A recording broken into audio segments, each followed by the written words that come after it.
A glimpse of my day as a Pinay married to an Arab man, first-time mom, living here in Saudi Arabia. Hello everyone! So as usual, late upload na naman nga ang video ko na ito. Guys, hayaan nyo na ako sa mga late upload ko na video kasi naman, busy talaga at bukod doon, full na rin yung memory ng phone ko kaya kailangan ko na mag-upload para magkaroon ng space at maburukan na yung iba. At ang pinaka-importante sa pag-upload ko ng vlog kahit late na is for memory purposes talaga. Para may isa akong platform na pag gusto kong mag-reminisce, is open ko lang ang TikTok at makikita ko na lahat doon. Though hindi naman lahat kasi nagkikip talaga ako ng something personal. At ayan, tama na nga ang maraming daldal. Itong video ko na nga pala na ito is pumunta kami sa Yanbu Flower Festival.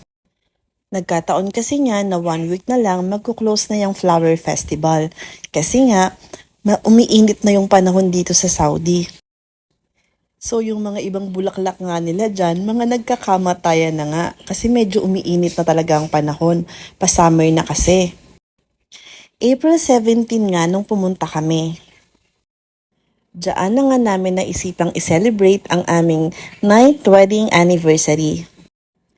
At yes guys, 9 years na kaming kasal ni Arabo.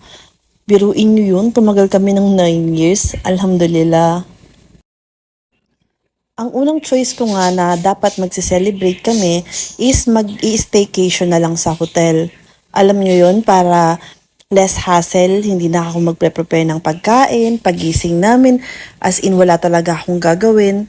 Unlike kasi pag sa bahay, alam nyo yun, kahit sabihin yung pahinga na ng buong araw, pag nakita nyo yung bahay mo, parang hindi mo mapipigilang magligpit-ligpit ng kung ano-ano.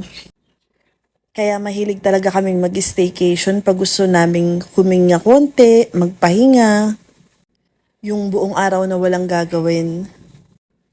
Kaya nga lang, since last week na nga niyang flower festival at magsasara na, kaya minarapat na lang namin na dyan na lang mag-celebrate. Para hindi na rin ako bilhan ng asawa ko ng flowers kasi ang dami ng flowers dyan. Sayang kasi malalanta lang. Eme! And worth it naman talaga yung pagpunta namin dito sa Yanbu. Apakadami kasing attraction. At saka syempre, sobrang nalibang ang aming Little Arabo. At saka sobrang affordable din. Biruin nyo yun, yung entrance 5 SR lang, tapos yung parking babayaran mo ng 25 SR. So lumalabas na 35 SR lang yung ginastos namin para sa entrance and parking. 'Di ba? Sobrang sulit nun.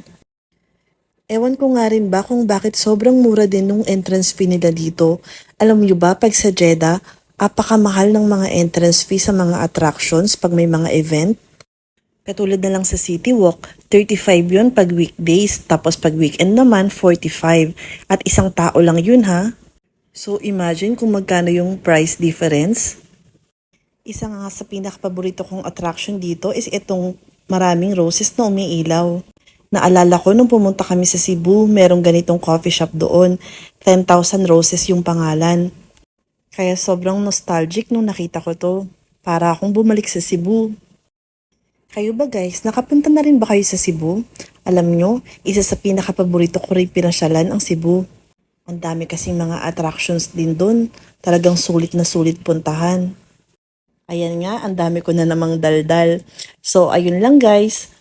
Next year, pag nag-open tong flower festival, itry nyo rin. Ayun lang, masalama!